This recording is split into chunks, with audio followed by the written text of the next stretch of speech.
Alors, aujourd'hui, je vais vous parler de ma cave. Donc, vous l'avez sûrement vu dans la précédente vidéo où je vous faisais un peu le tour de la maison. J'ai pas encore fait le tour du jardin, ça viendra. Mais donc, la cave, c'est un peu le souci principal pour le moment. Et parce qu'elle est inondée. Donc, déjà, tout ce qu'il y a là, je vais le mettre comme ça, tout ce qu'il y a là ici, c'est ce que j'ai sorti de la cave. Il y en a aussi que j'ai mis dehors. Ça, c'est des poutres. Elles faisaient un poids de vache. Les deux là, je les ai sortis avec mon père. Mais la première, je l'ai sortie tout seul. J'ai cru que j'allais crever. Parce que je vais vous montrer l'escalier pour descendre à la cave. Il est pas long, hein, mais il est pentu et vraiment pas pratique. Et on peut pas être debout dedans parce que c'est trop bas. Donc tout ça, il faut encore que je le sorte dans le jardin. J'ai pas encore eu le temps. Voilà, là on est dans mon jardin et c'est juste pour vous montrer où c'est toute cette merde là qui est sortie de la cave. Donc là on a un petit tonneau. Là c'était les gros tonneaux.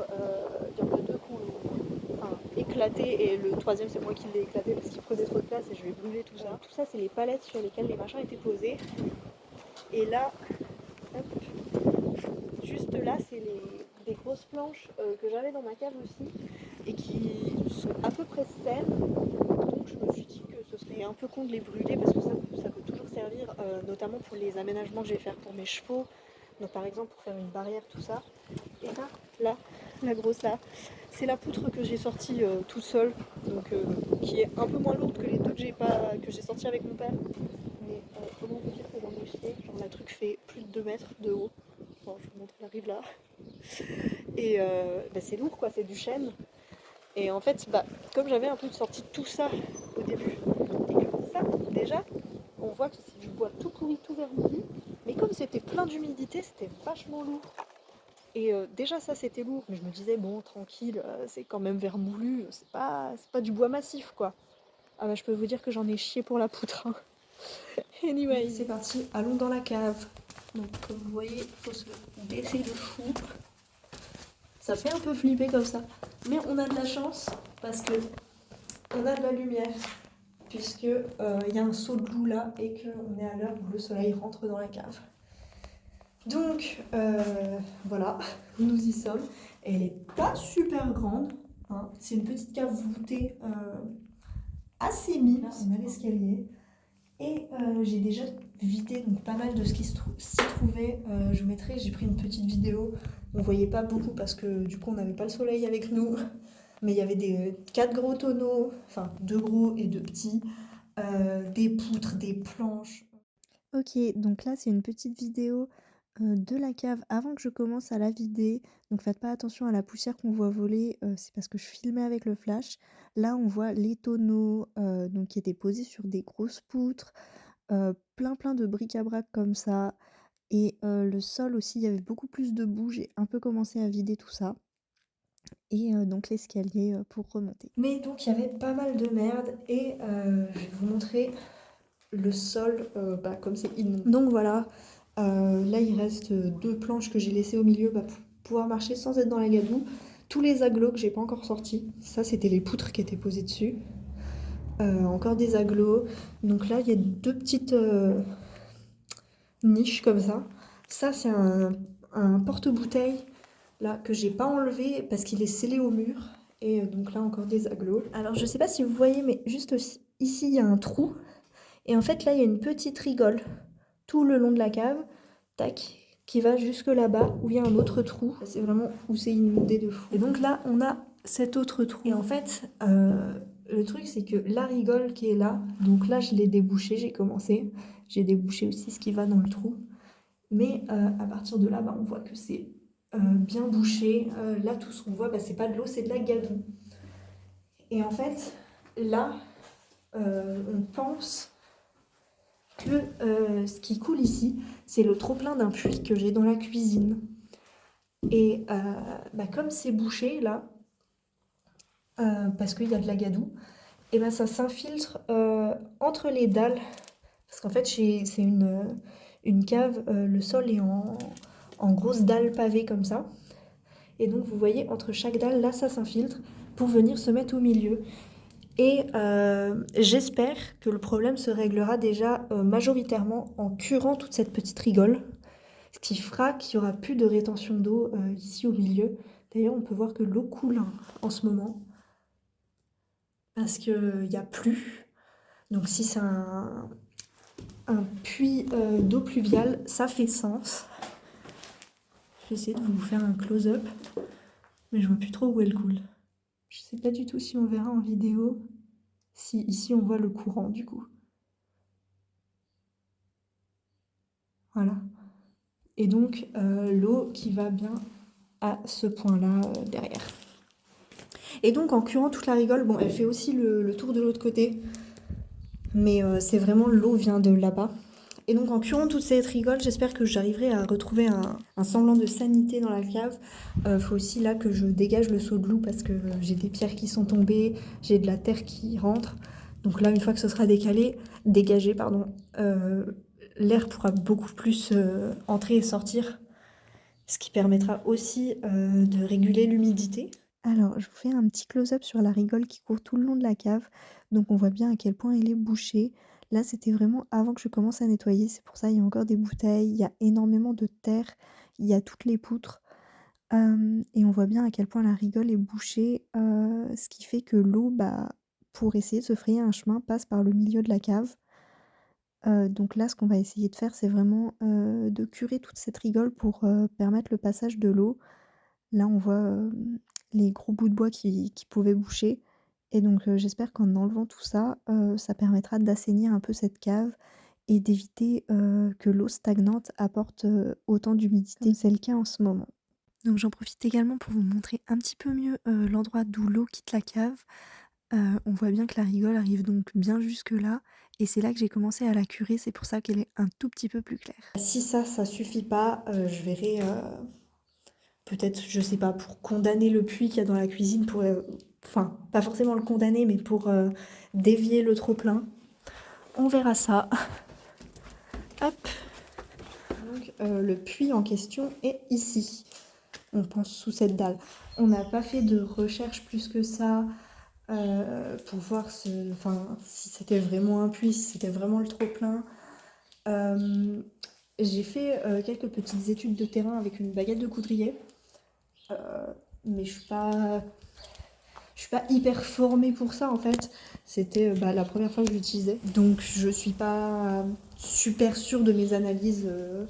Mais ce qui en découle, c'est vraiment que je ressens donc de l'eau qui passe bien de cette plaque jusqu'ici. Et donc ici, on est bien au coin de la cave. Donc ça paraît pas déconnant. Et je ressens également de l'eau par ici, jusque dans le bout du terrain. Donc en fait, je pense qu'il y a une source qui remplit le puits. Et donc vraisemblablement, quand il pleut, cette source a plus de débit. Donc le puits est plus plein et le trop-plein se déverse dans la cave. Donc voilà, là la première mission pour le moment niveau maison, c'est vraiment s'occuper de cette cave, tout vider. Alors j'ai vidé déjà énormément de terre, de seaux de terre dégueulasses, hein. Pas que les poutres et tout ce qu'il y a là. Ça c'est vraiment les éléments que j'ai sortis. Mais d'ailleurs vous voyez les pelles là. Remplir des seaux, les remonter, en plus avec les escaliers bien casse-gueule, là où on se tape bien la gueule dans ça à chaque fois qu'on remonte. C'est vraiment pas une partie de plaisir, mais c'est indispensable parce que là, je sais pas si vous voyez sur les murs, donc ça c'est juste du papier peint arraché, vous voyez, mais tout ça, c'est de l'eau en fait, là ce qui fait craquer la peinture.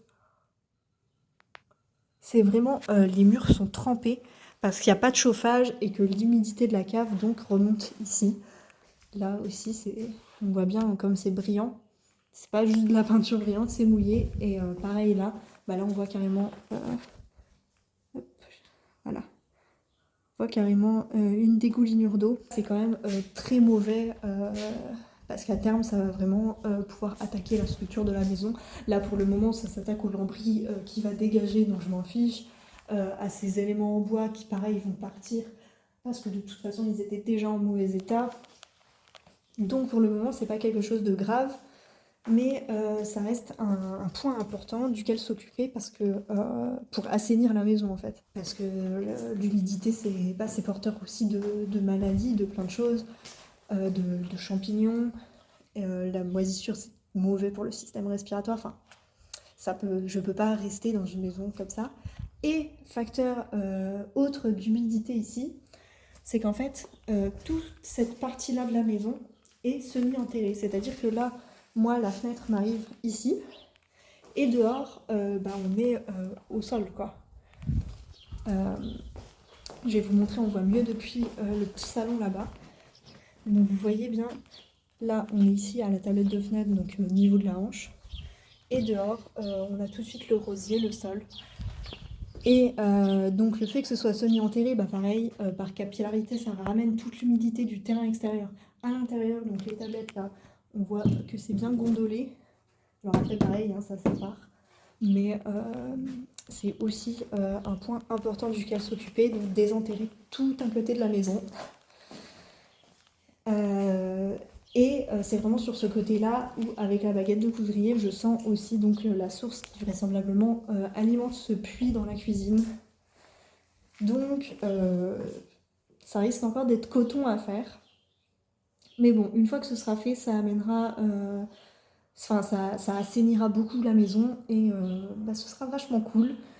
Et ce qui fait aussi que je pourrais, donc dans la cuisine et dans la chambre du bout, ici, hop, faire des ouvertures. Donc là, par exemple, je vais mettre une porte-fenêtre qui permettra d'aller directement à l'extérieur sans monter sur la tablette de fenêtre comme j'ai l'habitude de faire à chaque fois que je veux sortir. Actuellement, là, je referme cette porte. Parce que, comme je vous ai dit, il y a de l'humidité. Évidemment, si vous avez une porte qui ne ferme pas bien, n'hésitez pas à mettre des gros coups de pied dedans. Voilà, c'est fermé. Ok, bon, du coup, c'est parti. On va sortir ces poutres-là qui sont dans ma cuisine. Et honnêtement, ça me fait chier. En plus, le bois, il sèche pas bien ici, vu que, comme je vous ai dit, il y a la cave qui ramène l'humidité. Donc c'est parti, on va sortir tout ça, mettre ça devant.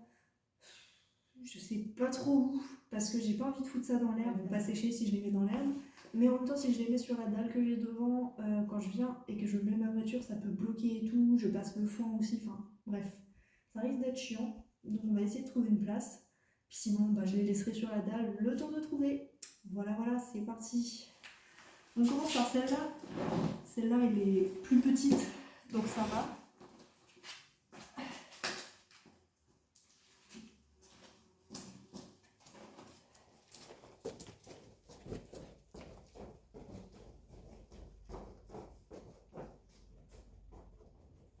Ok, c'est bon, le petit bout est fait. Maintenant, il reste le gros bout de la même poutre. Et puis après, la grosse poutre, celle qui est beaucoup moins vermoulue et du coup beaucoup plus lourde. Yes!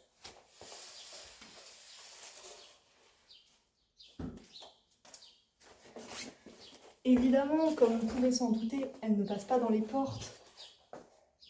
Mais c'est pas grave. On va réussir à la faire tourner dans le couloir. Yes!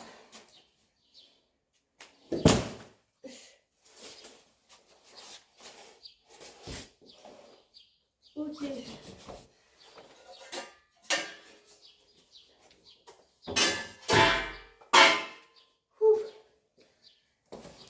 Elle est lourde et en plus, pendant que je plantais mes arbres et tout, j'ai fait tomber ma pioche sur mon doigt, je me suis cassé un doigt. Je vous l'avais dit en story, j'ai toujours le doigt cassé. C'est pas pratique pour porter, mais bon, anyways. On va y arriver.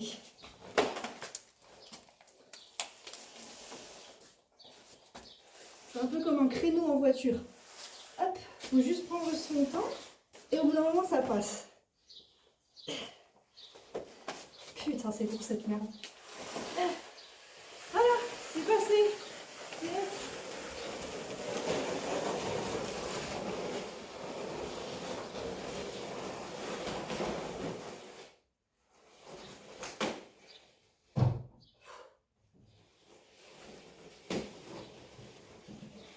Ah là là.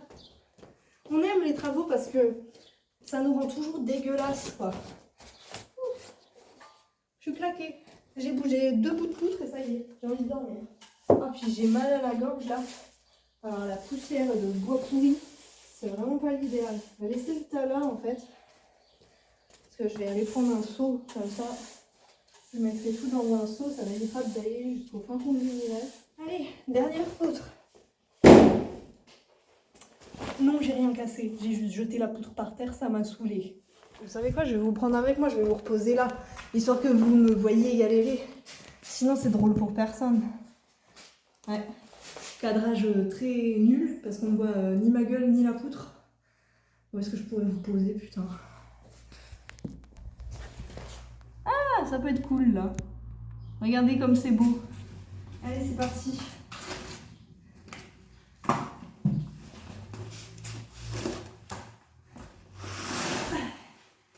Ça va, ça c'est le côté le moins lourd. Après, c'est aussi le côté quand on l'attrape. Il casse la gueule. C'est rien, c'est une pelle qui est tombée. Elle passe presque. Là, il faut juste que je ramène le bout là à la porte. Après, elle sera passée dans l'encadrement de la porte. Il faudra toujours la faire tourner dans le couloir. Yes, ça va être chiant. Allez, c'est parti. D'ailleurs, ne tirez surtout pas comme ça. Faut plier les genoux, sinon vous vous faites mal au dos. Mais moi, j'ai mal aux genoux, donc c'est pire. Et du coup, c'est parti, on a réussi. On l'a déjà mis dans le sens de la marche. Regardez. Hop. Là. Elle sort par la porte. C'est déjà un bon début. J'ai envie de crever. Vraiment, la place de choix pour me voir galérer.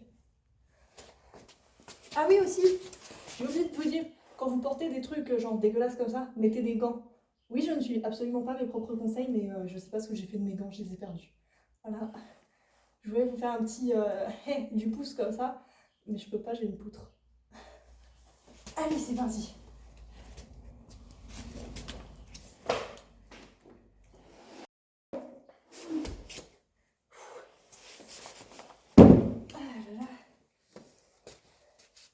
On va jamais y arriver avec cette merde. Hein.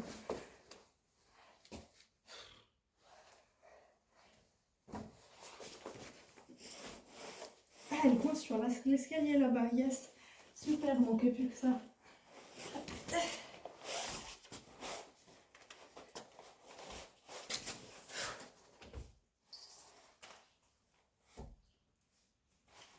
Vous savez à quoi je pense là? À la pub Have a break, have a Kit Kat. Eh ben, j'aimerais bien un break et j'aimerais bien un Kit Kat aussi. Mais je dois sortir cette putain de poutre. Je me mets à parler comme dans les émissions américaines de gars qui font des trucs, genre en mode les bons gros américains. Ça me fait un petit peu peur. Est-ce que les travaux rendraient les gens beaufs? C'est une thèse très importante qu'il faudrait creuser, je pense. Allez, c'est parti. Dans 20 secondes, elle se casse la gueule si je fais ça. C'est pas grave, on va le faire quand même parce qu'on n'a pas trop le choix. Eh, ça s'est pas si mal passé. Maintenant, il faut qu'on la pousse. Là, on peut la tirer un tout petit peu encore. Voilà. Je dois pouvoir la pousser encore comme ça. Et puis là, c'est le moment où on est vraiment bloqué pour de vrai.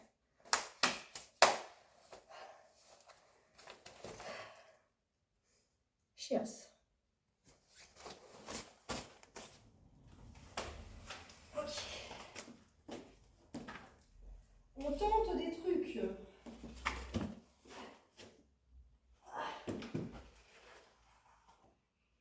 Ok. On l'a posé dans l'escalier. Ça nous fait gagner un petit peu de marge de manœuvre. On va y arriver. Regardez. Là, je tire comme ça. Là, elle va dégringoler toutes les marches. Je vais me finir écrasée. Mais on va s'en sortir. Ah. Une marche. Ah, faut que je la pousse encore. Ok. Hop. On va la mettre sur le flanc. Ce sera plus simple. Voilà. J'ai envie de crever. Hop. Là. Hop. Et ben non, on est encore bloqué. Non, j'ai envie de chialer.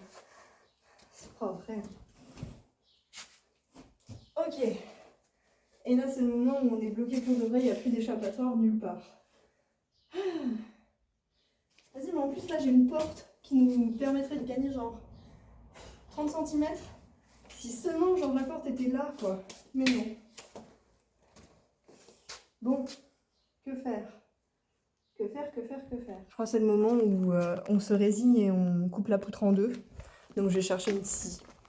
Yes. Il faut mes clés de voiture, enfin de camionnette, hein, parce que nous, on roule en camionnette maintenant. Ah, yes, on a une scie. Super. Hop.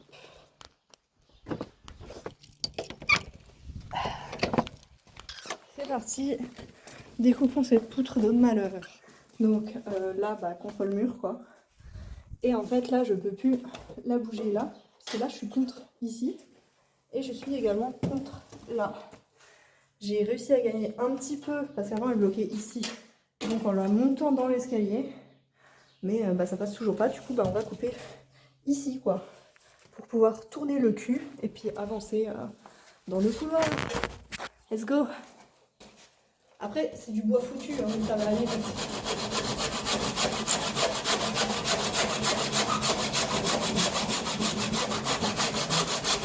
Ok, c'est du bois foutu sur le tour, un peu moins foutu au centre. Donc le centre, ça va aller beaucoup moins vite.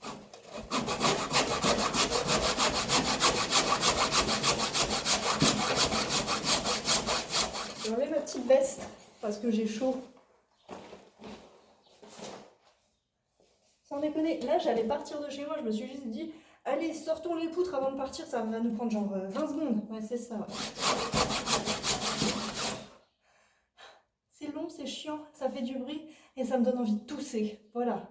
Si vous voulez vous lancer dans des travaux, rappelez-vous ça avant d'acheter la maison. Alors aussi, quand vous coupez sur un truc qui est en équilibre sur des marches et rien, évitez de mettre vos pieds en dessous. Parce que le moment où la poudre va craquer et va tomber, bah, ce serait con qu'elle vous tombe sur les pieds. Voilà, c'était les petits conseils du jour. Au moins, ça évite de payer l'abonnement à la salle de sport. Tu vois. Et puis là, en fait, ce qui se passe, c'est comme j'ai fait une encoche là et que le poids se met comme ça resserre le haut de l'encoche comme ça. Parce que bah, des fois, donc la poutre était comme ça. Enfin, comme ça. Moi, j'ai trouvé en haut, là. Du coup, ça fait un espace comme ça. Là, c'est l'espace. Et du coup, la poutre tombe comme ça. Donc, ça resserre cet espace là où je mets ma lame. Donc, ça bloque la lame. Du coup, bah, ce qu'on va faire, c'est qu'on va scier par en dessous. Non, c'est absolument pas académique comme façon de scier un truc, mais bon, je pense que je m'en fous.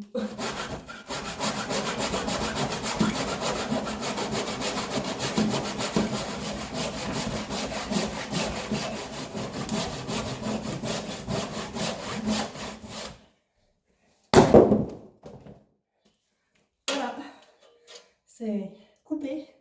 Et maintenant, j'espère que bah, ça va pas rebloquer là, parce que je suis en train de voir que j'ai pas pris énormément de marge. Donc si ça rebloque, je saute par la fenêtre. Sachant que le sol de la fenêtre est encore moins haut que le sol de la pièce, je risque pas de me faire si mal. C'est nul. C'est reparti. Là, on peut tirer un peu comme ça. Voilà. Et c'est bon, ça passe. Yes. Là, c'était long et chiant, mais c'est une réussite.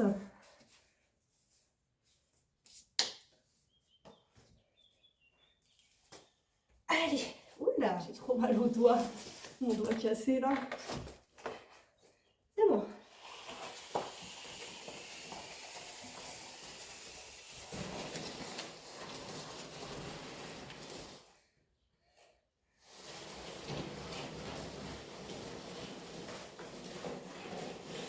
J'espère juste j'ai de l'eau dans la camionnette parce que j'ai la gorge sèche à mort. Et du coup, j'en profite pour vous montrer. Donc, de visu général, quand on regarde tout là, c'était vraiment une poutre défoncée as fuck. Mais quand on regarde donc comme ça, on voit que là, tout le centre, le bois est encore pas si dégueu quoi. Bon, là ça a bien rongé et il faut savoir que là on est vraiment... Je suis essoufflée Donc on est vraiment au bout qui était le plus abîmé de la poutre et le bout qui était le plus fin aussi, parce que le reste est plus épais.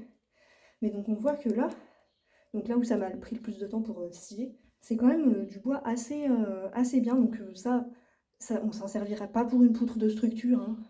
Je vais pas vous dire de faire votre charpente avec, que c'est bon. Il faut voir que pour un bois de petite section comme ça, il serait encore bon. Donc, par exemple, pour faire une barrière pour des animaux, bon après voilà, je vais pas vous dire de mettre un cheval de 600 kilos qui respecte pas les clôtures dedans. Mais pour une barrière de chevaux qui ont l'habitude de respecter les clôtures, bah, ça peut encore être très très bien. Donc vous voyez là, par comparaison, j'ai été vous rechercher un bout que j'ai sorti tout à l'heure.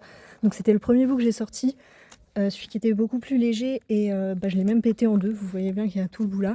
Et là on voit que c'est vraiment à l'inverse du bois qui a été complètement bouffé, donc jusqu'au milieu, qui était là, et qui s'est même fendu du coup au milieu à cause des agressions de champignons ou de bêtes. Lignifage, je crois que c'est ça, les bêtes qui mangent du bois, vu que le bois c'est les éléments ligneux, phage manger. Ça doit être lignifage, enfin bref. Et du coup voilà. Si vous avez envie de suivre mon périple dans cette maison, bah let's go, abonnez-vous quoi.